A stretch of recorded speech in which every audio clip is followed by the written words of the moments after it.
Wicked, wicked. Jungle is mom's mom.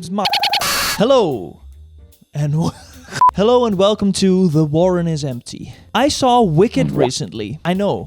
The hype's probably dead. I'm not on that train. The Wicked ship has sailed. But you know me, you might know that I like a fair bit of Bollywood films. Shit's good. I mean, I saw the Barbie film, I'm Just Ken.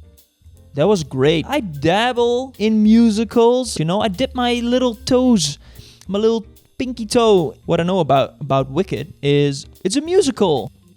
You know all that stuff. It's an adaptation of The Wizard of Oz, but this time it's from the perspective from the Wicked Witch of the East? Wrong answer.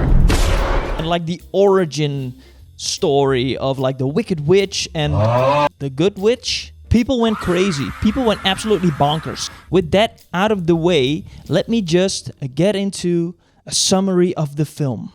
I think Galinda, she's referred to in the beginning of the film. She glides out of the sky. Everyone's like, Ding dong, the witch is dead. Witch, oh witch, the wicked witch. Witch, oh. That's enough. so everyone's fucking happy and everyone's fucking dancing and we're cooking, I think. I think there are people cooking. They can multitask. And then all of a sudden, like, I think it's a kid suddenly asks, like, but wait, Glinda, weren't you once friends with this wicked witch in a dark past?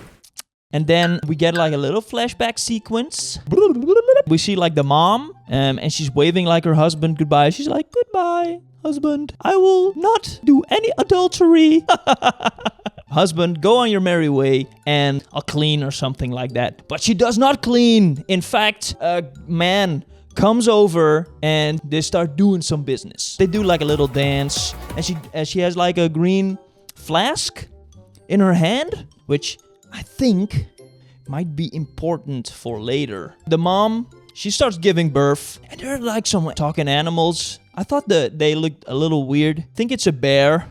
An animal nursing woman. So the bear holds up the child, and out comes a baby looking like the fucking guy went into Photoshop and went like, well, let me just, yeah, looks good. So baby born, and it turns out she has like magical powers. Anyway, after that whole flashback thing, Glinda reveals that her and Elphaba, that's the name, Elphaba.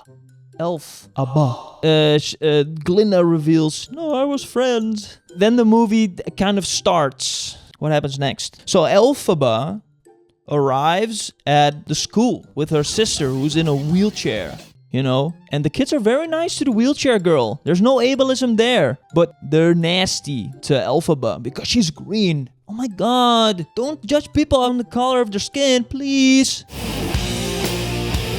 And I think that Glinda, she acts like popular and shit. And I think they have a run-in with each other. Shit's flying in the air. Anyway, so because of that, the head wizard lady, played by Michelle Yeoh, she's like, oh, you're very powerful. I'll take you under my wing and we'll train you to be like a super powerful witch, you know? She's like singing a song. Oh yeah, The Wizard and I. That's the song. That's what the song's called. For the first time, you know, she feels, whoa, wait, I get recognized. This not happened before to me. And she does like a big a belt. You know, she's belting. I think. So because of, I don't know, Glinda says some dumb shit. So because of that, they are forced to be roommates. Oh my god, they were roommates. And that prompts them to do like a little song. Yeah, they sing like having feelings inside of their body, you know, and the lighting's all a little bit mysterious. Are they into each other or... So yeah, they sing a song about that. What is this feeling inside of my body right now? My nipples, they're so rough and coarse. But it's not because they're into each other. No, they hate each other. They have like a coarse nipple fight with each other because they hate each other. So after that whole thing about hating each other and the nipple stuff, they have their first class. There's a goat guy. It's just a goat, but it's like a smart goat. He's a professor goat. And he teaches... I don't know what he teaches, actually. The lesson is about how animals are not allowed to speak anymore. you know? So he's like, no, we're not allowed to speak. And then Elphaba is being like a goody two-shoes. Like the people in the film's like, oh, so rude, not even raising your hands. But you know, honestly, I agree. Everyone needs to raise their fucking hands when they know the answer to a question. That's just basic classroom etiquette. Elphaba. So you know, Elphaba completely takes over, and the goat guy, he's like, yes. And like he turns around the flip thing. He flips it over, and there's like some kind of weird ass text on it, like animals. No speaking. Goat guy, he's pretty distressed about it. Like, he's walking backwards with his little hoofs. He's tipping over glass, shatters, and he's like, class dismissed. So they all leave, except for Elphaba. She's like, let me help you. So yeah, for some reason, Elphaba goes into the woods. I don't know, maybe she's looking for mushrooms. Or something like that. She's a witch. Witches like mushrooms, right? So she meets like a hot-looking prince guy. What's his name? Fiyero.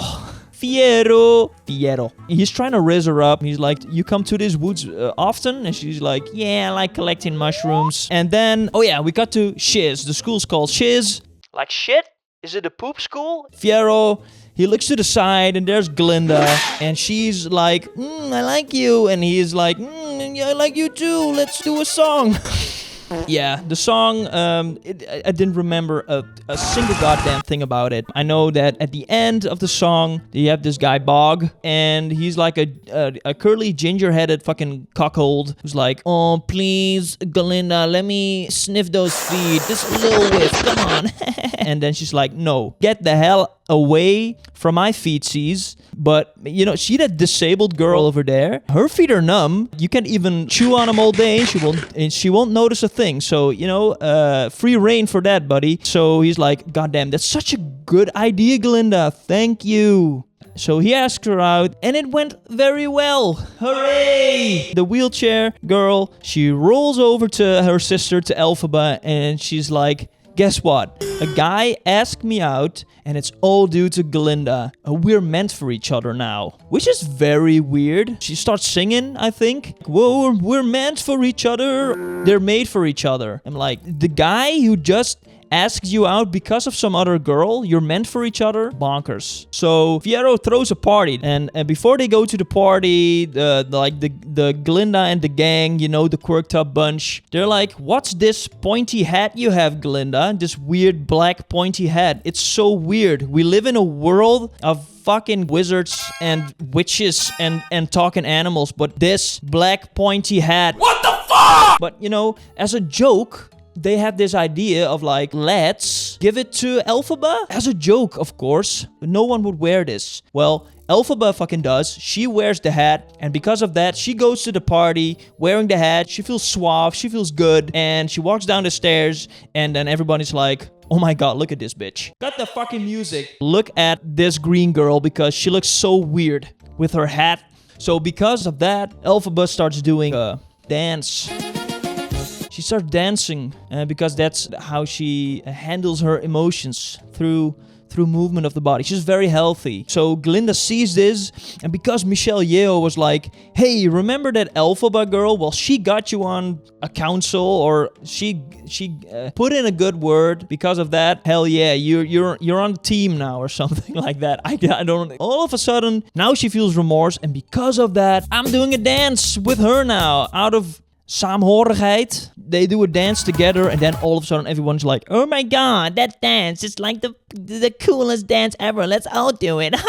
And then they bond together, and this beautiful emotional piano starts playing, and I fucking barfed because it was the most uncanny. I don't know, that scene just, it felt awkward. I don't know. So after that, they go to Glinda's room and they talk about boys.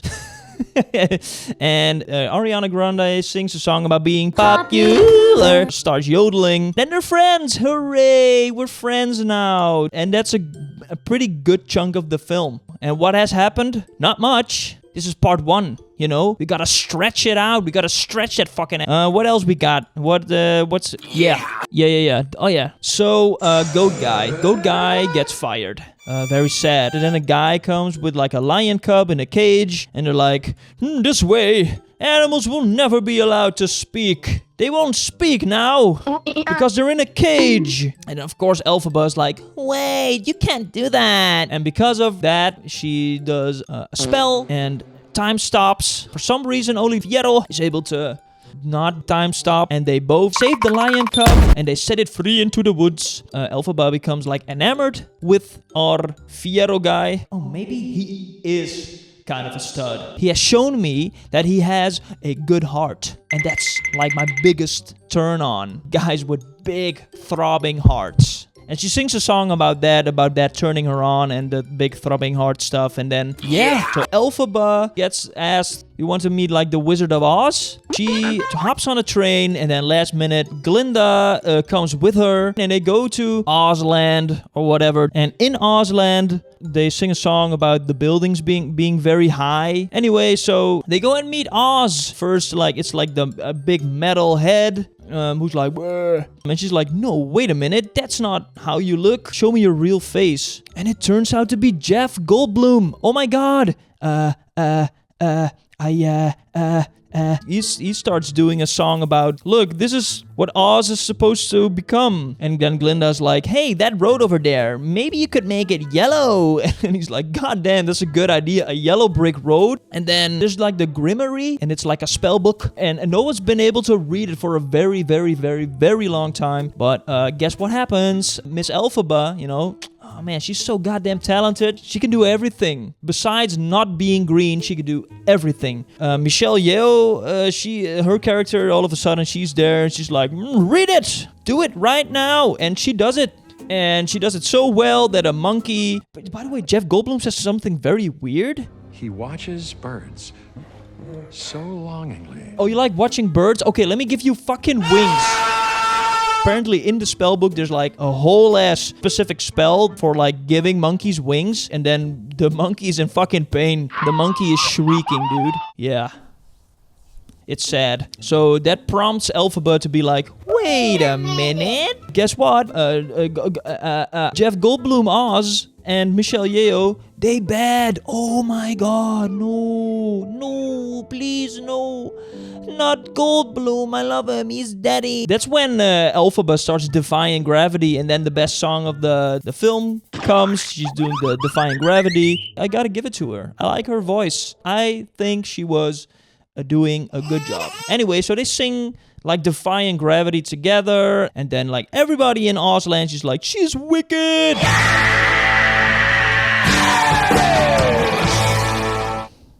And that's the end of part 1 then. If you really want to know my opinion, I thought the cinematography, it was a little bland. It was a little cookie cutter. The colors look kind of flat. And I feel like in a movie like this, you want it to be vibrant, and you want the cinematography to reflect the magic as well. You know, the magical feeling. It's, you know, it's softly lit. 0 blemishes. Everyone looks very soft. As for the direction, I thought it was a little bland as well. I don't know. I'd probably give it a 6 out of 10. There's like the semblance of like a fun movie in here, I think, but this thing was 3 hours long, and I know it's part 1, but yeah, that's all I have to say about it. I'll see you guys in the next video. I was The Warren is Empty, and you are watching, hopefully. Goodbye.